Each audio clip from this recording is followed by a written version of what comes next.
సంక్షేమ పథకాలు అమలు చేస్తారో కాంగ్రెస్ పార్టీ చూపట్టలేకపోయింది. అందుకే ఇవాళ తెలంగాణ రాష్ట్రంలో ఎవరు ఎక్కడ బాధపడాల్సిన అవసరం లేదు. భారతీయ జనతా పార్టీ కార్యకర్తలు ప్రజలు ఆలోచిస్తున్నారు. ఇలా ప్రజలు వాస్తవ విషయాలు తెలిసినాయి. 6 గ్యారెంటీలు చెప్తే మేము కాంగ్రెస్ పార్టీకి ఓటేస్తాం, కానీ మా కోసం కొట్లాడింది భారతీయ జనతా పార్టీ కార్యకర్తలు. మా రుణమాఫీ కోసం కొట్లాడింది భారతీయ జనతా పార్టీ కార్యకర్తలు.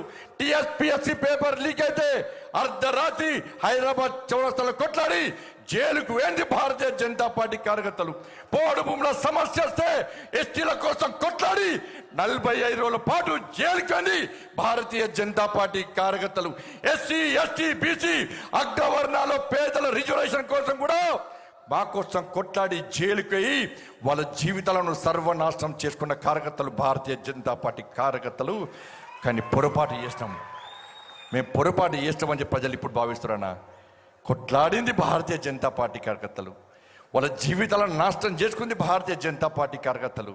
భారతీయ జనతా పార్టీ కార్యకర్తలు ఏ రోజు కూడా ఈ తెలంగాణ రాష్ట్రంలో వాళ్ళ కుటుంబాల గురించి ఆలోచించలే, వాళ్ళ భార్య పిల్లల గురించి ఆలోచించలే. వాళ్ళ భార్య పిల్లలను నొప్పించి ఈ తెలంగాణ రాష్ట్రంలో ఈ రాక్షస కేసీఆర్ అనే మూర్ఖుని యొక్క రాక్షస పాలన, ఈ రజాకర్ల పాలన, ఈ అవినీతి పాలన, ఈ కుటుంబ పాలన అంతా ముందుంచి ఈ తెలంగాణ రాష్ట్రంలో రామరాజ్యం మోడీ రాజ్యం తీసుకురావడం కోసం మా కుటుంబాలను పక్కకు పెట్టాం. మా కుటుంబాలను పక్కకు పెట్టి ఏ రోజు స్వార్థంగా ఆలోచించకుండా ఈ తెలంగాణలో పేదల రాజ్యం రావాలి. ఒక్కసారి తెలంగాణ రాష్ట్రంలో భారతీయ జనతా పార్టీ రాజ్యం మోడీ రాజ్యం వస్తే మా కార్యకర్తలకు న్యాయం జరుగుతుంది, ఇక్కడ పేదలకు న్యాయం జరుగుతుందని చెప్పి కష్టపడి కొట్లాడినామన్న ఈ తెలంగాణ రాష్ట్రంలో. ఇప్పుడు ప్రజలు గుర్తిస్తున్నారు, బీజేపీలకు అధికారం రావాల్సి ఉండే, కానీ బీజేపీల నోటికాడి బుక్కను కొట్టుకపోయి మేము కాంగ్రెస్ పార్టీకి ఇష్టమని ప్రజలు బాధపడుతున్నా. ఇప్పుడు బాధపడుతున్నా కాంగ్రెస్. ఇలా మనమే కాదు, ఇలా కాంగ్రెస్ పార్టీ బీఆర్ఎస్ పార్టీ కార్యకర్తలు కూడా ఆలోచిస్తున్నారు. ఎస్, ఈ ఎన్నికల్లో నరేంద్ర మోడీ ప్రభుత్వం రావాలి, కేంద్రంలో భారతీయ జనతా పార్టీ ప్రభుత్వం వస్తేనే మనకు నిధులు వస్తాయి, తెలంగాణ రాష్ట్రం అభివృద్ధి చెందుతుందని చెప్పి ఈ తెలంగాణ రాష్ట్రంలోని బీఆర్ఎస్ కాంగ్రెస్ పార్టీ కార్యకర్తలు ఆలోచిస్తున్నారు. నేను మళ్ళీ చెప్తున్నా వేదిక సందర్భంగా, ఈ వేదిక ద్వారా నేను బీఆర్ఎస్ కాంగ్రెస్ పార్టీ కార్యకర్తలు విజ్ఞప్తి చేస్తున్నా. మేము ఏ రోజు కూడా భారతీయ జనతా పార్టీ నాయకులు కానీ కార్యకర్తలు కానీ బీఆర్ఎస్ కాంగ్రెస్ పార్టీ క్యాడర్కు వ్యతిరేకం కాదు, మీ నాయకుల యొక్క విధ్వంస రాజకీయాలకు వ్యతిరేకం. మేము ఆలోచించండి భారతీయ జనతా పార్టీ విధానాలను. ఇలా గతంలో ఉన్న సర్పంచులు ఉన్నారు, ఎంపీడీసీలు ఉన్నారు, జెడ్పీడీసీలు ఉన్నారు, వార్డు మెంబర్లు ఉన్నారు, గతంలో మొన్నటి వరకు ఉన్న వాళ్ళని ఒక్కసారి పోయి అడగండి. ఇవాళ ఈ తెలంగాణ రాష్ట్రంలో గ్రామ పంచాయతీల అభివృద్ధి కానీ కార్పొరేషన్లకు కానీ మున్సిపాలిటీలకు కానీ నిధులు ఇచ్చిన ప్రభుత్వం కేవలం కేంద్ర ప్రభుత్వం, నరేంద్ర మోడీ గారి ప్రభుత్వం. కేసీఆర్ ఒక్క పైసా ఇవ్వలే. ఇలా నెక్స్ట్ స్థానిక సంస్థల ఎన్నికలు వస్తున్నాయి, స్థానిక సంస్థల ఎన్నికలకు వస్తున్నాయి. ఇలా ఇప్పుడు సర్పంచులు ఒక్కొక్కరి పేరు మీద 50 లక్షలు 70 లక్షలు కోటి రూపాయలు అప్పులేనా. సర్పంచులు అప్పులపాలేరు, ఉప సర్పంచులు అప్పులపాలేరు, వార్డు మెంబర్లు అప్పులపాలేరు, కనీసం వాళ్ళ బిల్స్ ఇచ్చే పరిస్థితి లేదు. ఇలా దేశంలో ఏ సర్పంచులు పెట్రోల్ బంక్లో పనిచేయలే, దేశంలో ఏ రాష్ట్రంలో సర్పంచులు ఆత్మహత్య చేసుకోలే, దేశంలో ఏ సర్పంచులు కూలి పని చేసుకోలే. కానీ తెలంగాణ రాష్ట్రంలో కేసీఆర్ అనే మూర్ఖుడు వల్ల సర్పంచుల బతుకులు బర్బాద్ అయిపోయినాయి. ఇలా కాంగ్రెస్ పార్టీ వచ్చినక్కడన్నా సర్పంచులను ఆదుకుంటారంటే కనీసం పట్టించుకోలే.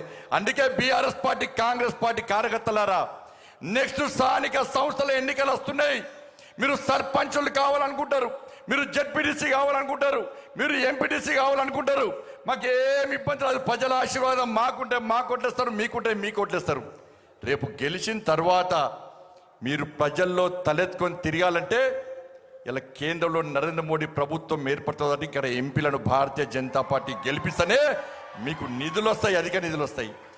ఇలా కేంద్రంలో నరేంద్ర మోడీ గారి ప్రభుత్వం లేకుంటే మీరు సర్పంచులు జెడ్పీటీసీలు గెలిచినాక ఒక్క పైసా రాకుంటే మిమ్మల్ని గెలిపించిన ప్రజలు రోడ్ల కోసం, మోర్ల కోసం, దానికోసం దీనికోసం ఇలా నిధులు అడితే ఎక్కడి నుంచి తీసుకొస్తారో ఒక్కసారి ఆలోచించండి. అందుకే కేంద్రంలో ఏర్పడింది నరేంద్ర మోడీ గారి ప్రభుత్వం కాబట్టి మీ రాజకీయ భవిష్యత్తు బాగుండాలంటే, మీరు ప్రజల్లో తలెత్తుకొని తిరగాలంటే, మీలో కూడా చిత్తశుద్ధి ఉంటే, మీలో కూడా నిజాయితీ ఉంటే తప్పకుండా ఈ తెలంగాణ రాష్ట్రంలో 17కు 17 సీట్లు భారతీయ జనతా పార్టీ అభ్యర్థులు గెలిస్తే ఇవాళ నరేంద్ర మోడీ గారు అదనపు నిధులు ఇస్తారు. ఇవాళ మేము కొట్లాడి తీసుకొస్తాం. కాంగ్రెస్ పార్టీకి ఓటేస్తే తీసుకుపోయి మూసినాలు వేసినట్టు. ఇక బీఆర్ఎస్ పార్టీ పరిస్థితి నా ఘర్కా నా ఘాట్కా. ఇక్కడ లేదు అక్కడ లేదు, ఈడ వీకనాడు ఆడ వీక్తాడట. కేసీఆర్ పెద్ద డ్రామా ఆర్టిస్ట్. అంతకుముందు ఏమన్నాడన్నా, వీళ్ళకి ఒకటే పార్టీ కాంగ్రెస్ పార్టీ. శాసనసభ ఎన్నికల గిట్టే బీజేపీ బీఆర్ఎస్ ఒకటి, బీజేపీ బీఆర్ఎస్ ఒకటి. సక్సెస్ అయ్యారు కాంగ్రెస్ పార్టీ వాళ్ళు. ప్రజలు నమ్మితే సక్సెస్ అయ్యారు. ప్రజలు నమ్మిరు కూడా వాస్తాడి. అది తప్పని ప్రజలు గుర్తించలేకపోయారు.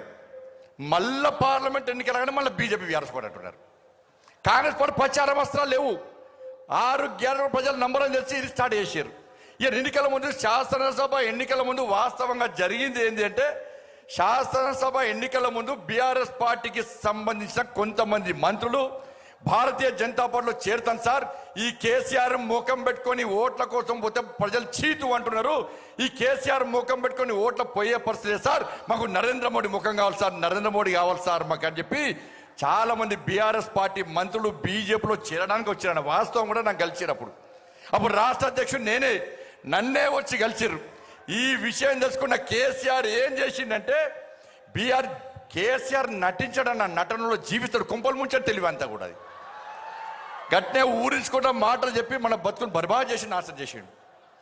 ఇలా ఏం చేసిండు ఆ మంత్రులను నమ్మించడానికి.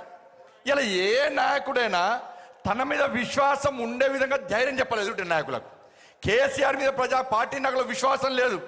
ఇలా మంత్రులను పిలిచి ఏం చేసిండు, నాకు ఢిల్లీ నుంచి ఫోన్ వచ్చింది, నాకు కేంద్ర మంత్రి పదవి ఇస్తాడట, మరి పోదామా అన్నాడట. ఈ మంత్రులు తిన్నవా బస్ పండి అంటే తిన్నా, పన్నవారా బస్ పండి పన్న అంటారు. వీళ్ళు పోయి కేసీఆర్ చెప్పగానే, అరే మన కేసీఆర్ సార్ ఢిల్లీలో మంత్రి అవుతుండట, ఇక మనం బీజేపీ ఎందుకు ఏరాలే అని చెరువు బంద్ చేశారు. బంద్ చేసాక ఏం చేసిండు, మళ్ళా అది క్లోజ్. మళ్ళీ ఇప్పుడేం చేసిండు, ఈయనకట మోడీ గారు ఫోన్ చేశారు పోటీగానికి. నాకు ఈయన పార్టీ గింత పార్టీ, పార్లమెంట్లో పార్టీ నుంచి పోటీ చేయడానికే ఎవరు వస్తలేరు పార్టీకి. పార్లమెంట్లో అభ్యర్థులే గెలుస్తలేరు, పోటీ చేయడానికి ఎవరు లేరు. పోటీ చేస్తే తెలంగాణ రాష్ట్రంలో బీఆర్ఎస్ పార్టీ